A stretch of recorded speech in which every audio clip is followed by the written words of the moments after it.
Hi, everybody. Today we're going to be recording the Winter 22 exam walkthrough. This is the final exam walkthrough.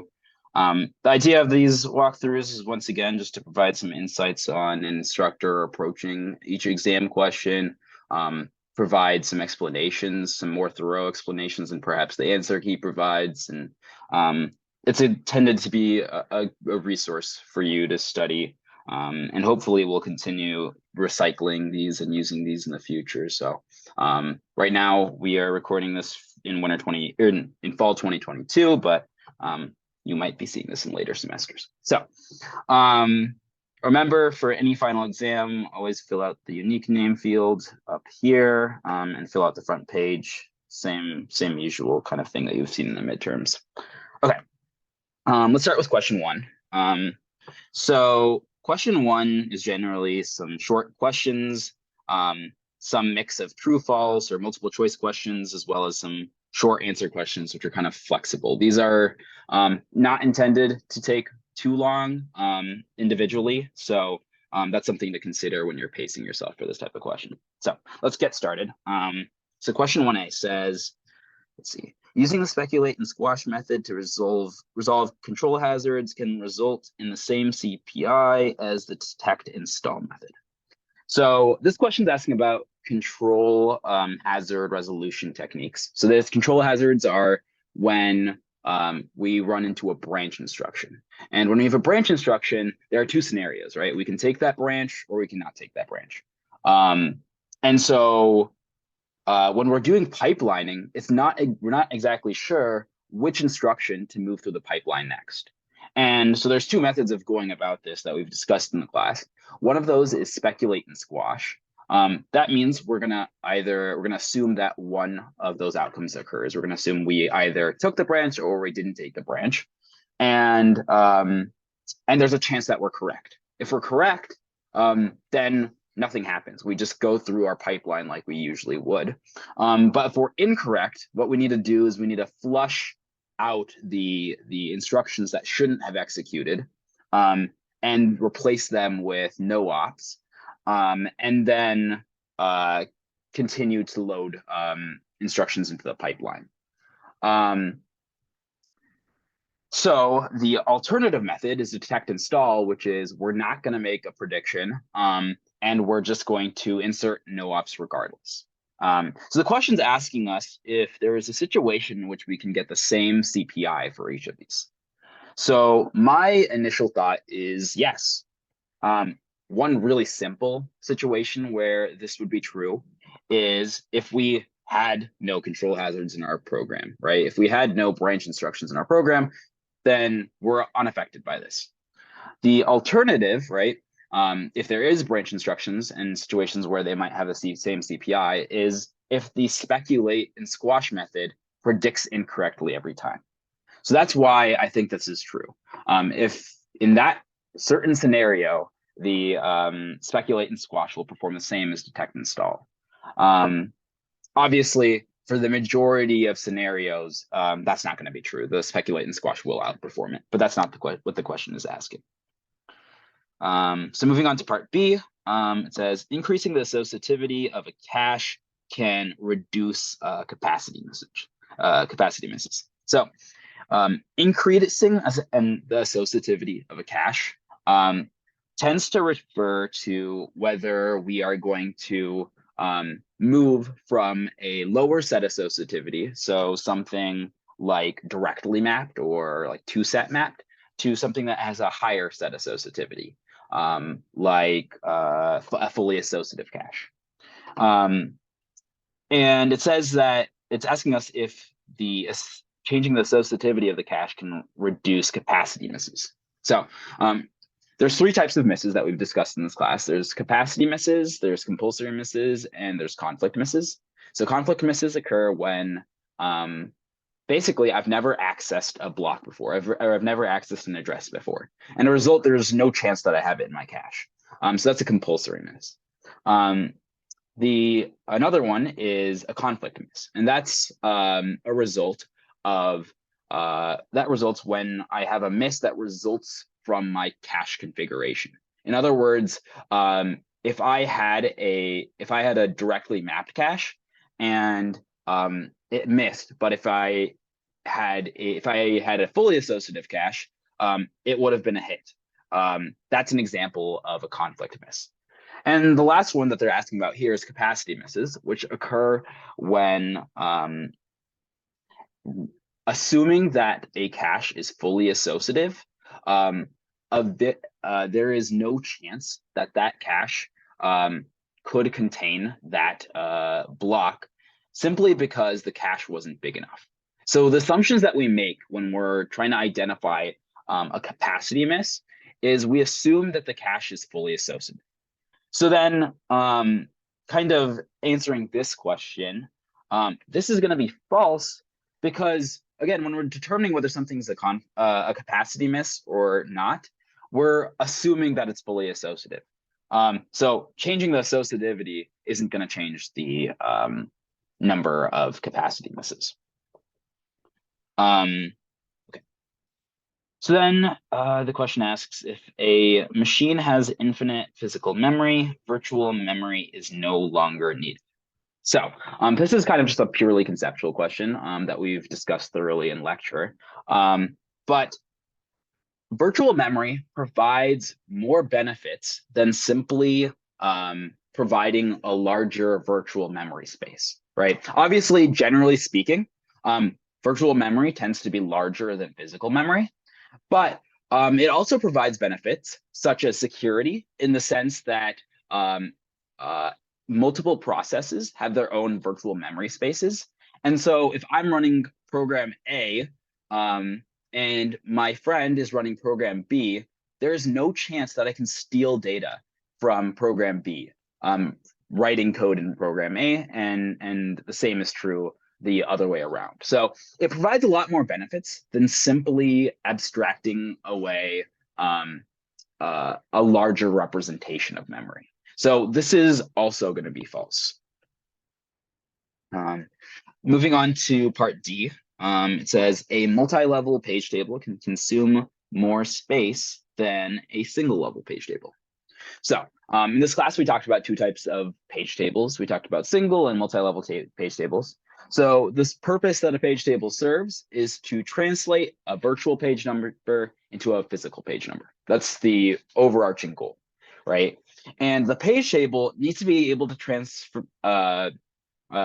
turn any VPN into a PPN, right?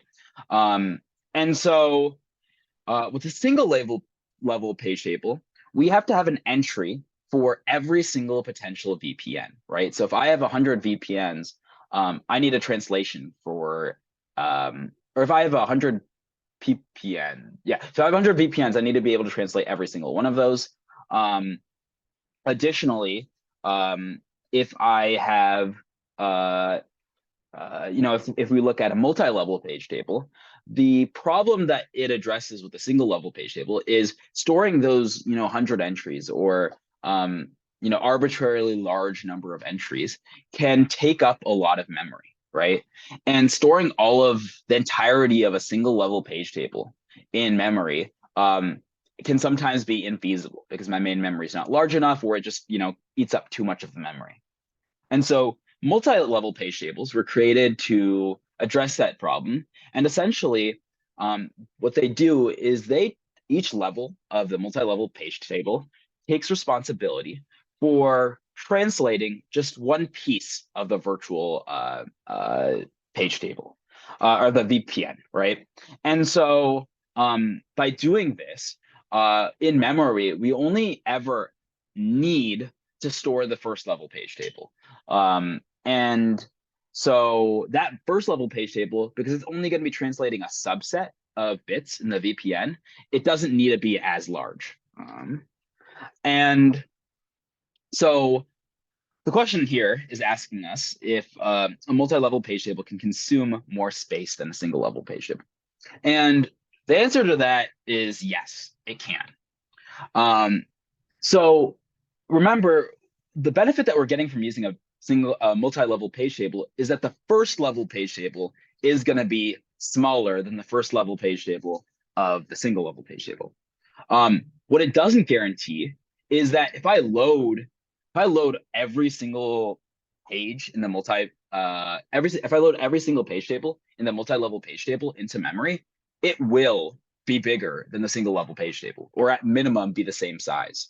And the reason for that is because the sum of all those page tables still needs to be able to perform a mapping of every single VPN to a PPN. And so that's kind of the solution that the multi-level page table performs. But if we load everything, that's kind of the worst case. It will not. It will be or it will be bigger than the single level page table. So then part E. So it says virtual address to physical address translation can happen simultaneously with the cache access. So there's two types of caches that we've discussed in this class. We talked about virtual caches and physical caches, right? Physically addressed caches take an physical address and return data, while virtually addressed caches take a virtual address and return data, right? The difference in terms of like page access architecture is that the input to kind of the memory system is always a virtual address. So if we had a physically addressed cache, what we would need to do is we would need to first convert our virtual address to a physical address and then perform the cache access.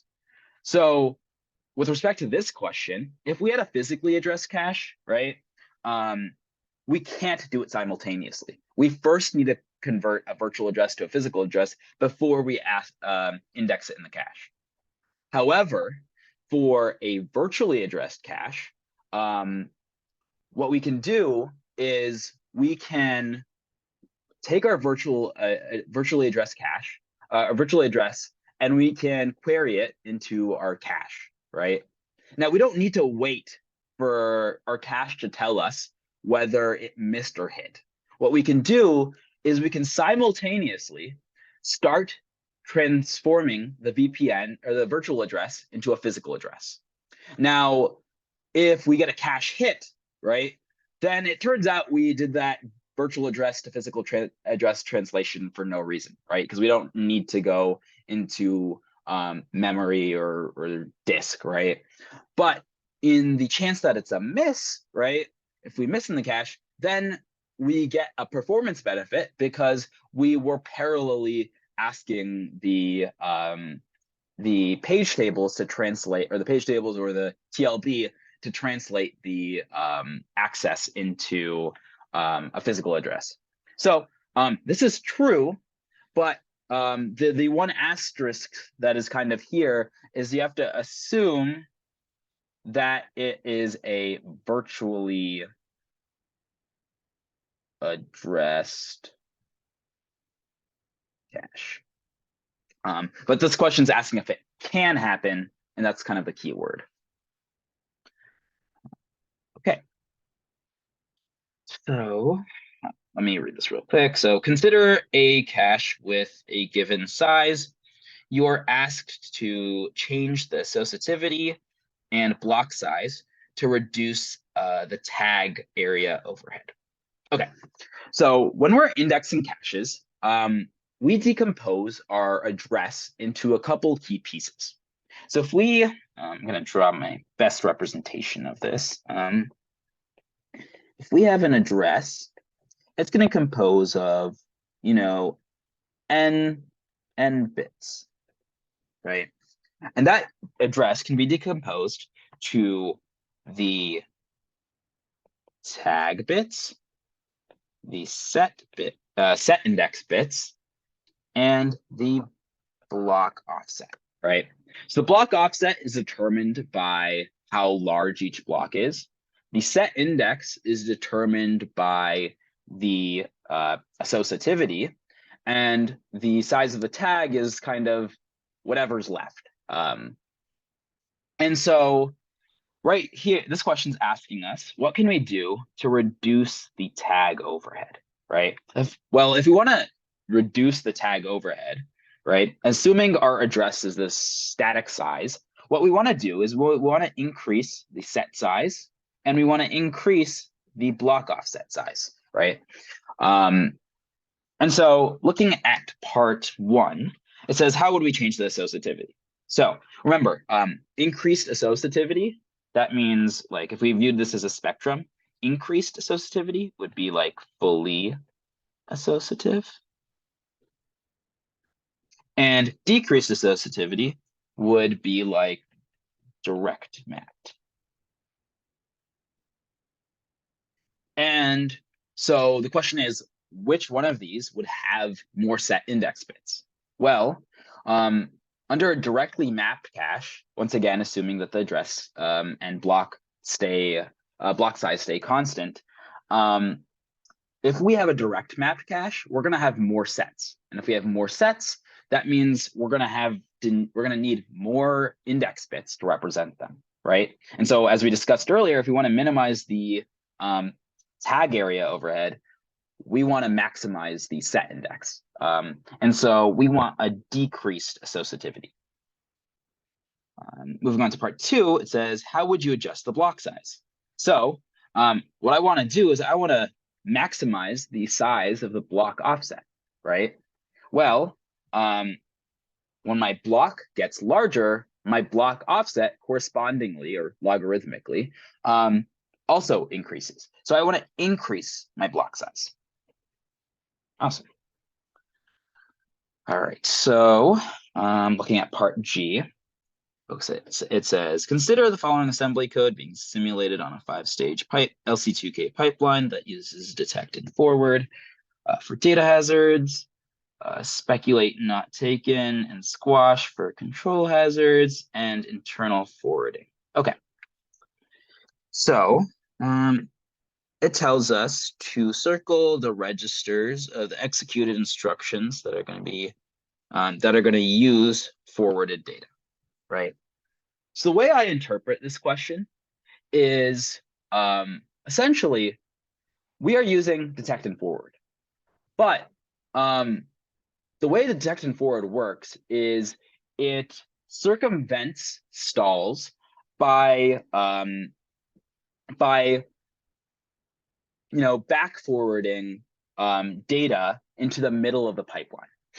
And so to identify places where we're using forwarded data, the way I like to think of it is we can just consider the 2 cases. What if we'd used detect and stall? And what if we used speculate and squash, right? So these first 2 instructions, there's no data dependence, so I don't really need to worry about it. But looking at accesses 2 and 3, I see that in access 2, I am setting register 2. I'm setting register 2, and then in instruction 3, we are reading register 2. And so this is a data hazard. And so the question is, are we using forwarded data here?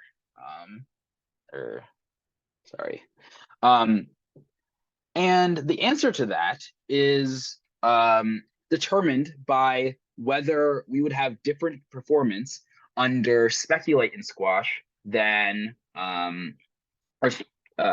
speculate and squash than detect and stall. And so if we had detect and stall here, we would need to insert 2 no-ops between these instructions. Whereas if we were using speculate and squash, we would only need 1.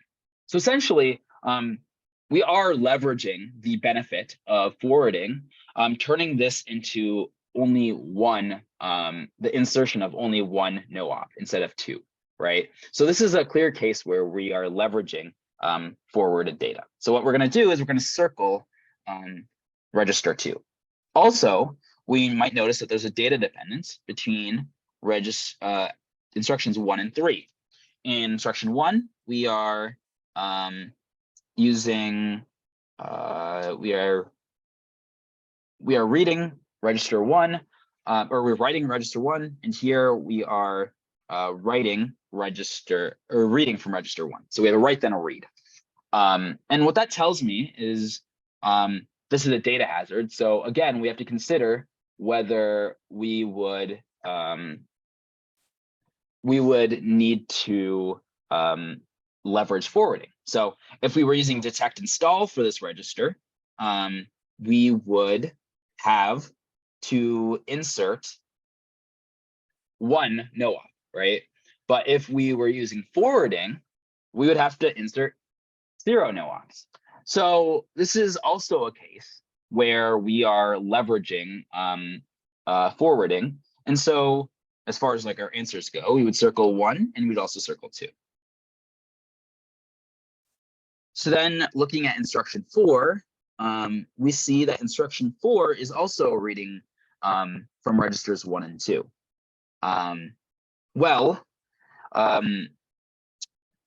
Register 1 in instruction 4 is not a data hazard because it occurred 3 accesses earlier. So we don't have to really worry about that. However, we might think, and my first reaction to seeing this, and I'm slowly realizing that this is kind of a trick question, is that even though these two accesses, accesses 2 and 4, oh, I don't want to use red. It's great. Accesses 2 and 4 have a write and then read dependency. What we'll notice is we need to account for the fact that we inserted a no-op between these 2 instructions. So if we don't account for that, we might consider it to be a data hazard where we are using forwarded data. But because we insert that no-op between instructions 2 and instructions 3, we do not have a data hazard here. So we're not going to leverage forwarded data. So that's a bit of a trick question. So then looking at cache access 5, we are reading from registers 1 and 3. We clearly have a data dependency between accesses 4 and 5. We have a write then a read. Under detect install, we would have no-ops here. Under detect, speculate and squash, we do not. Or not. I keep saying speculate and squash. Detect and forward. And so here we would leverage forwarded data. And then register 1 is also not a data dependency. Then looking at address or instruction 6, we have a store. We are reading from register 3. We are only reading from register 3. Remember, with a store, this is or I guess we are reading from registers 3 and 4. And so we are not writing to register 4. So we need to check whether register 3 is something that is leveraging leveraging forwarding. Well, the data dependence that we might notice here is the 3 in cache access in operation 4 and the 3 in operation 6. And because any R-type instruction under detect install would have had 2 no-ops, this would have caused an additional no-op here. And so this is considered somewhere where we are leveraging forwarding.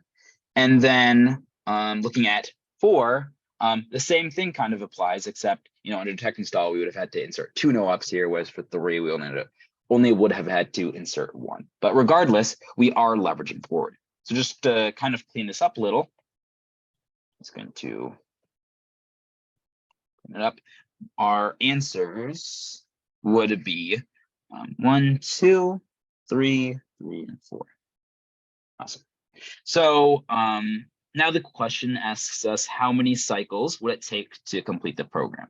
So assuming that we're using detect and forward and speculate and squash. So the only no-op that we have to insert with detect and forward is the no-op between instructions 2 and 3. So we have a no-op here. And then for control hazards, we are using speculate not taken. So if we're speculating not taken, we need to consider whether our branch instruction is going to get taken or not. Well, this branch instruction, well, if we look at operations 1 and 2, they load the same address into registers, or they load the same value into registers 1 and 2. So what we know is that reg, I guess I should use a different color. We know that reg 1 is equal to reg 2, right? So if this is true, then when we make it to the third instruction, the branch instruction, we are going to actually end up taking that that branch. Because we are taking that branch, we are going to need to do a we're going to need to insert no ops. Basically, our speculation failed, and so we're going to have to insert no ops corresponding to our control hazard. Well, how many no ops are we going to need to insert? Well, recall that in the LC2K pipeline, we're going to have to insert 3 no ops. Right. So then this question is asking us how many cycles does it take to complete the program? Well, we're going to have, as a baseline, we're going to have 7. We're going to need 7 cycles for each of those instructions. We're also going to need an additional 4 cycles. And that's the cycles corresponding to clearing the pipeline, right? Or starting up the pipeline. Remember, we don't get an instruction in the final stage to start, right? It takes a couple of cycles to move through. In fact, it takes n-1 cycles, where n is the number of cycles in the pipeline. So here we're going to have 4 cycles because our LC2K pipeline is 5 stages. And then we need to account for our control hazards, or our data hazards. So we only have,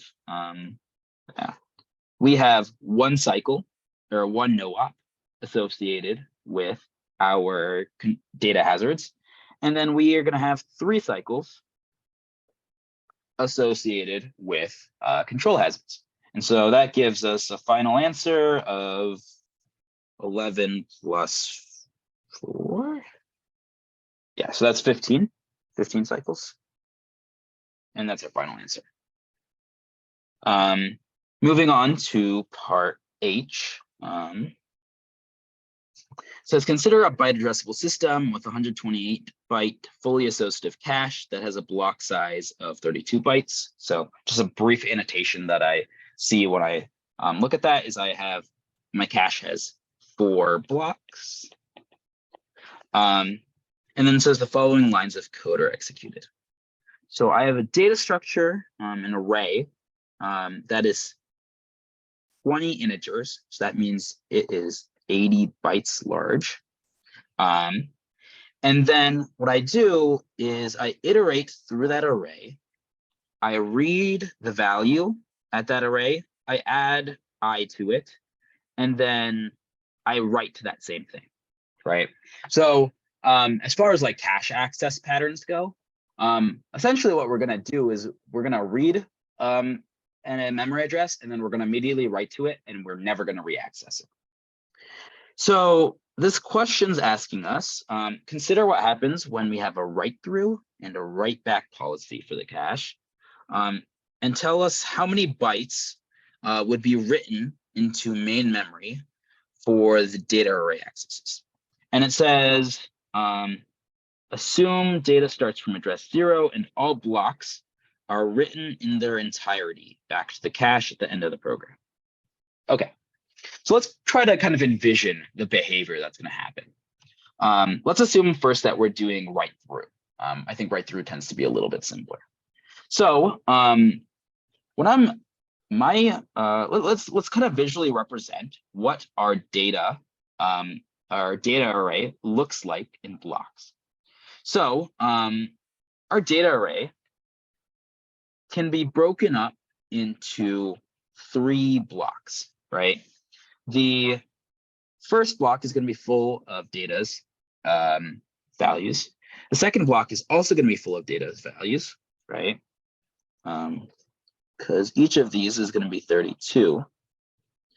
And then part of this third block is going to be garbage data, right? In fact, that amount of data is going to be 16 bytes. So that's kind of like the representation that we have. And because we know that we're going to iterate through our entire cache, and because I know that the cache is big enough to hold all 3 of these blocks, I can kind of just assume that the cache is going to load all of this at some point. And so if I had a write through cache, what would end up happening is, so I would read, each access. I'll read a certain array value, right? And that'll cause every time I access the very first element, I will load the entirety of this block into my cache. My cache contains 4 blocks, right? So this will get loaded in. But every time I do a write, I will simply write this straight into main memory, right? And so essentially the amount of data that I'm going to write is proportional to the number of accesses that I perform. So here I am writing 20 integers. So because I'm writing 20 integers, that means that because an integer is 4 bytes large, we are going to write 80 bytes in the write through configuration. However, this is a little bit different for when we have write back. So remember, with write back, we don't write directly to memory. We write only to the cache. And then when something gets evicted from the cache, we write it to memory. In other words, this is going to be a multiple of the block size, right? So it's going to be 32 times something. And so the question is, how many blocks are we going to evict? Well, what this access pattern is going to result in is we're going to load all three of these blocks into the cache, right? And then even though I don't write to this like garbage section, when I evict those 3 blocks, right? Because it says we have to assume that they are written in their entirety back to the cache at the end of the program. So when we evict those 3 blocks, we are going to evict the entirety of it, including this garbage region, right? And so what we're going to have is we're going to evict 32 times 3 blocks, which gives us 96 bytes. Awesome. So that's the entirety of question 1. I'm going to now open this up to questions. All right. So I'm going to check. I'll keep an eye on the chat as well. A second, I'm going to admit some people. Okay, so the question that I see first is, how did you get the 3 blocks for 1H? So the reason I got the 3 blocks is that I know that I have I'm going to go ahead and clear some of this. Yeah.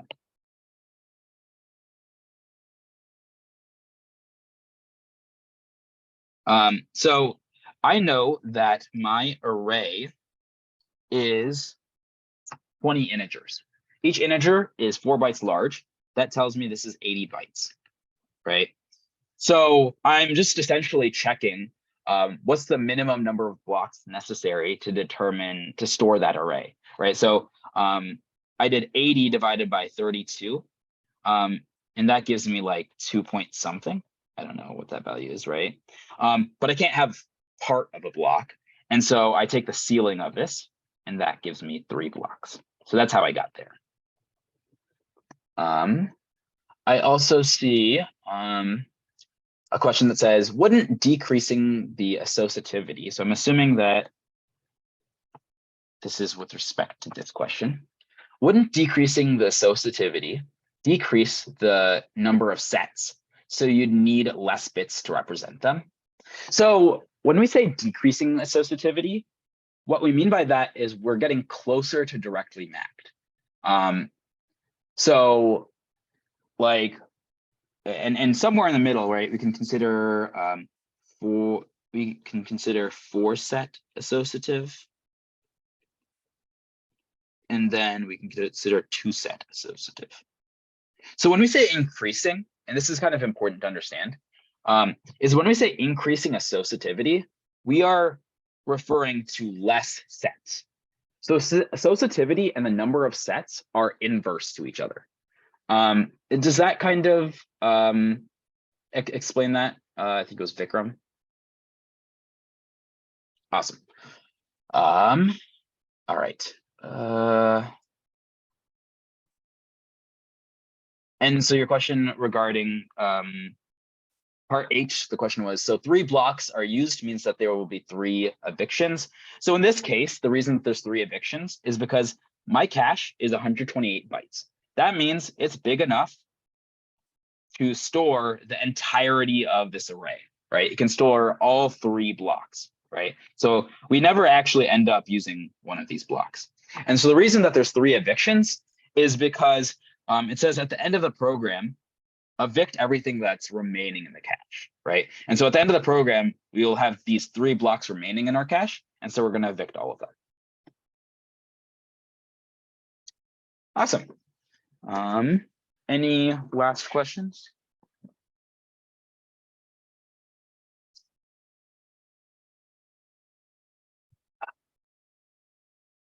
All right. I'm going to end this recording.